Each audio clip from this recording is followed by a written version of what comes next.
پہنچاؤں گا، خاص خاص باتیں لکھوں گا، اول تا آخر دیکھوں گا۔ محبت میں اپنی گمایا الہی، نہ پاؤں میں اپنا پتہ یا الہی۔ اللہ رب العالمین والصلاة والسلام علی سید المرسلین، اما بعد فاعوذ باللہ من الشیطان الرجیم، بسم اللہ الرحمن الرحیم، الصلاة والسلام علیک یا رسول اللہ وعلى آلک واصحابک یا حبیب اللہ، الصلاة والسلام علیک یا نبی اللہ وعلى آلک واصحابک یا نور اللہ۔ شب اسرا کے دولہ مکی مدنی مصطفیٰ محبوب کبریہ صلی اللہ تعالی علیہ وسلم نے فرمایا، جسے کوئی مشکل پیش آئے اسے مجھ پر کثرت سے درود پڑھنا چاہیے، کیونکہ مجھ پر درود پڑھنا مصیبتوں اور بلاؤں کو ٹالنے والا ہے۔ سبحان اللہ۔ مشکل جو آ پڑی کبھی تیرے ہی نام سے ٹلی، مشکل کشا ہے تیرا نام، تجھ پر درود اور سلام۔ صلو علی الحبیب صلی اللہ تعالی علی محمد وعلی آلہ وصحبہ وبارک وسلم۔ ایمان والوں اور ایمان والیوں کو سب سے زیادہ اللہ سے محبت ہونی چاہیے۔ احیاء علوم کی 5ویں جلد میرے ہاتھ میں ہے۔ مکتبۃ المدینہ نے احیاء علوم کو 5 جلدوں میں شائع کیا۔ امام غزالی رحمۃ اللہ تعالی علیہ کی بہت ہی یہ شورۂ آفاق اور پیاری کتاب ہے۔ اس کی 5ویں جلد کے شروع میں محبت الہی کا بیان ہے۔ ایک بہت پیاری حکایت حضرت سیدنا امام غزالی رحمۃ اللہ تعالی علیہ نقل کرتے ہیں، جس کو توجہ کے ساتھ سننے سے انشاءاللہ آپ دل میں عشق الہی محسوس فرمائیں گے۔ 14 عاشقان الہی کی حکایت پیش کرنے لگا ہوں۔ اللہ تعالیٰ نے حضرت سیدنا داؤد علی نبینا علیہ الصلاۃ والسلام کی طرف وحی فرمائی، اے داؤد کب تک جنت کا تذکرہ ہوگا اور کب مجھ سے شوق کا سوال کرو گے؟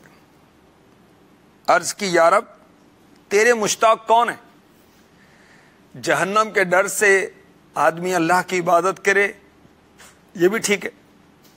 جنت کے شوق میں اللہ پاک کی عبادت کرے، یہ بھی درست ہے، مگر ہونا یہ چاہیے کہ ہم اللہ کی محبت میں اللہ کی عبادت کریں، شوق کے ساتھ اللہ کی عبادت کریں، وہ معبود ہم عبد اور ہم اس کی بندگی کریں۔ عرض کی، یا رب تیرے مشتاق کون ہیں؟ ارشاد فرمایا، بے شک میرے مشتاق وہ ہیں جن کے دلوں کو میں نے ہر قدورت سے پاک صاف کر دیا ہے، انہیں چکنا کر دیا ہے، ان کے دلوں میں اپنی طرف سوراخ کر دیا ہے جس سے وہ میری طرف دیکھتے ہیں، ان کے دلوں کو اپنے دستے قدرت میں لے کر آسمانوں میں رکھ دیتا ہوں، اپنے خاص فرشتوں کو بلاتا ہوں، وہ سارے فرشتے جمع ہو کر مجھے سجدہ کرتے ہیں، تو میں فرشتوں سے کہتا ہوں میں نے تمہیں اس لیے نہیں بلایا کہ تم سجدہ کرو، بلکہ تمہیں اس لیے بلایا ہے تاکہ تمہیں اپنے مشتاقوں کے دل دکھاؤں، جن کو میرا اشتیاق ہے، جو مجھ سے ملاقات کا شوق رکھتے ہیں، اور ان کے باعث تم پر فخر کروں۔ بے شک ان کے دل میرے آسمان میں میرے فرشتوں کو اس طرح منور کرتے ہیں جس طرح سورج زمین والوں کو روشنی دیتا ہے۔ اے داؤد بے شک میں نے مشتاقوں کے دل اپنی رضا کے لیے پیدا کیے، اپنے وجہ کریم کے نور سے انہیں آسودہ کیا۔ کن کو؟ جو عاشقان الہی ہیں، جو اللہ سے محبت کرتے ہیں، جو اللہ کی زیارت کے مشتاق ہیں، جو اللہ کی زیارت کا شوق رکھتے ہیں،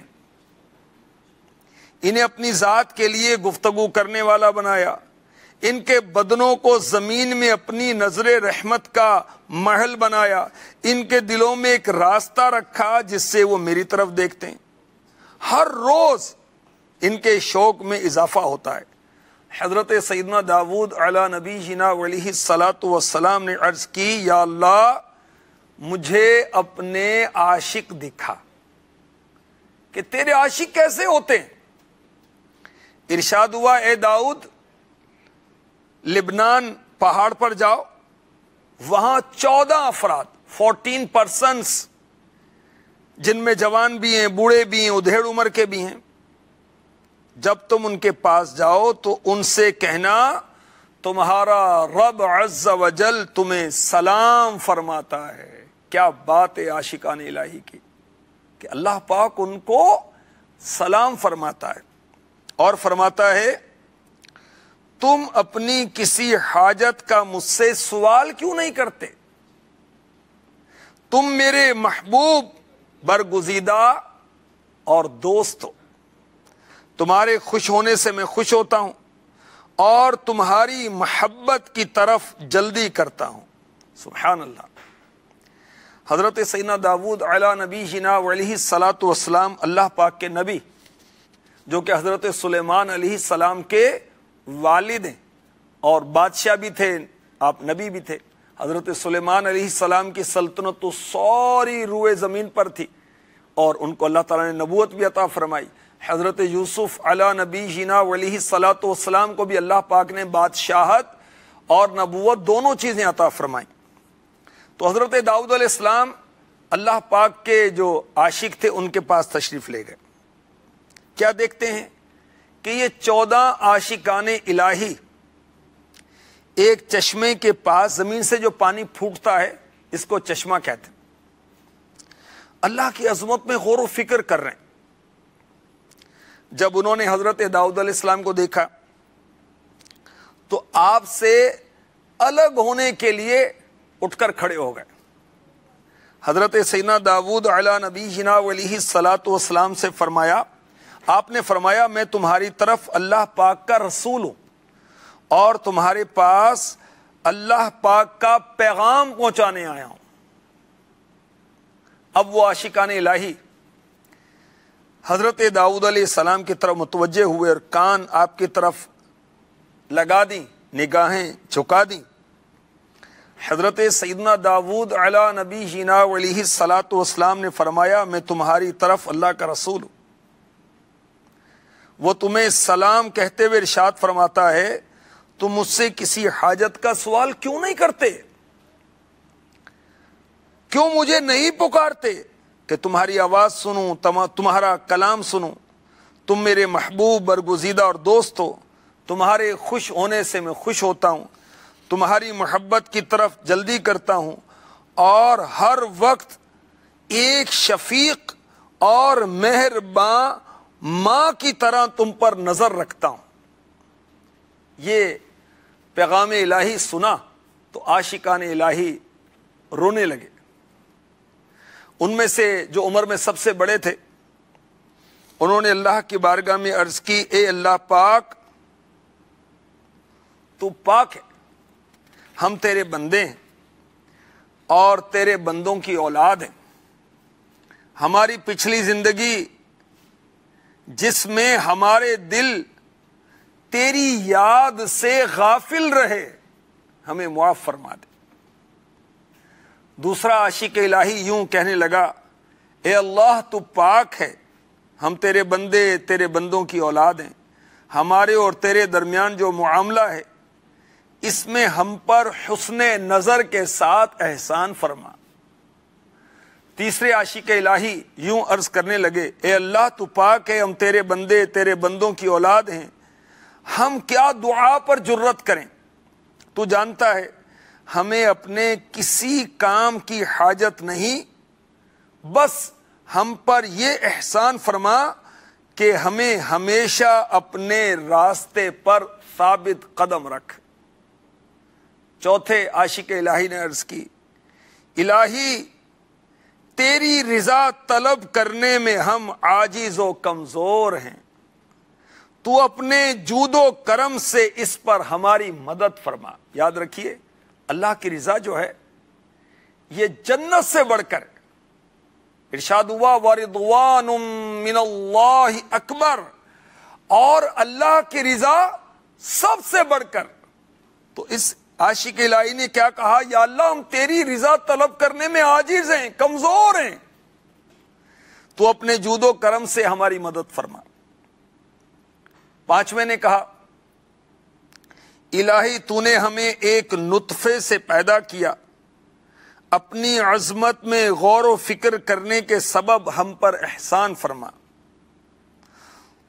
تو جو تیری عظمت میں مشغول ہو, تیرے جلال میں متفکر ہو, کیا وہ کلام کی ضرورت کرے گا؟ ہمارا مقصود تو تیرے نور کا قرب حاصل کرنا ہے. چھٹا عاشق الہی عرض کرتا ہے ہماری زبانیں تجھ سے دعا مانگنے سے عاجز ہیں, کیونکہ تیری شان عظیم ہے, تو اپنے اولیاء کے قریب ہے, اور تیرے احسانات اہل محبت پر کثیر ہے. ساتویں عاشق الہی نے کہا اے اللہ عز و جل, تو نے ہمارے دلوں کی اپنے ذکر کی طرف رہنمائی فرمائی, اپنی ذات میں مشغول ہونے کے لیے ہمیں فراغت بخشی, لہذا اس نعمت کے شکرانے میں ہم سے جو کمی ہوئی وہ معاف فرما دے. آٹھویں عاشق الہی نے کہا الہی بے شک تو ہماری حاجت کو جانتا ہے, اور وہ صرف تیرے وجہ کریم کی زیارت ہے. سبحان اللہ. نوواں عاشق الہی عرض کرتا ہے غلام اپنے آقا پر کیوں کر جرت کر سکتا ہے, لیکن جب تو نے اپنے لطف و کرم سے ہمیں دعا کا حکم دیا ہے تو تو ہمیں ایسا نور عطا فرما جس کے ذریعے ہمیں آسمانی طبقات کے اندھیروں میں راستہ ملے. دسویں عاشق الہی نے عرض کی اے اللہ تجھ سے دعا کرتے ہیں کہ ہم پر اپنی دائمی توجہ کے ساتھ متوجہ رہے. گیارہویں عاشق الہی نے عرض کی الہی تو نے جو نعمتیں ہمیں عطا فرمائیں اور ہم پر جو احسانات کیے ان کی تمامیت کا سوال کرتے ہیں. سبحان اللہ. 12ویں عاشق الہی نے کہا تیری مخلوق میں ہمیں کسی چیز کی حاجت نہیں, بس اپنے وجہ کریم کی جمال کی زیارت سے ہم پر احسان فرما. 13واں عاشق الہی عرض کرتا ہے الہی میں تجھ سے یہ دعا کرتا ہوں کہ میری آنکھوں کو دنیا اور اہل دنیا کی طرف نظر کرنے اور میرے دل کو آخرت سے غافل ہونے سے اندھا کر دے.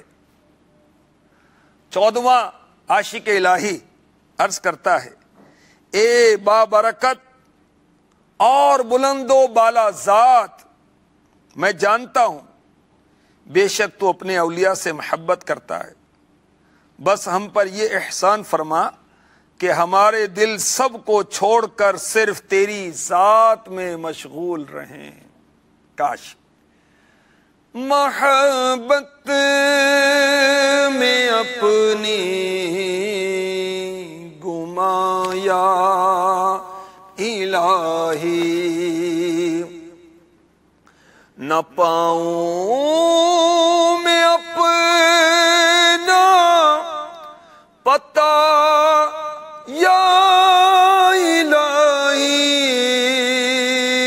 نہ پاؤں میں اپنا پتا یا الہی, محبت میں اپنی گمایا الہی, رہوں مست و بے خود میں تیری ولا میں, رہوں مست و بے خود میں تیری ولا میں, پلا جام ایسا پلا یا الہی, محبت میں اپنی گمایا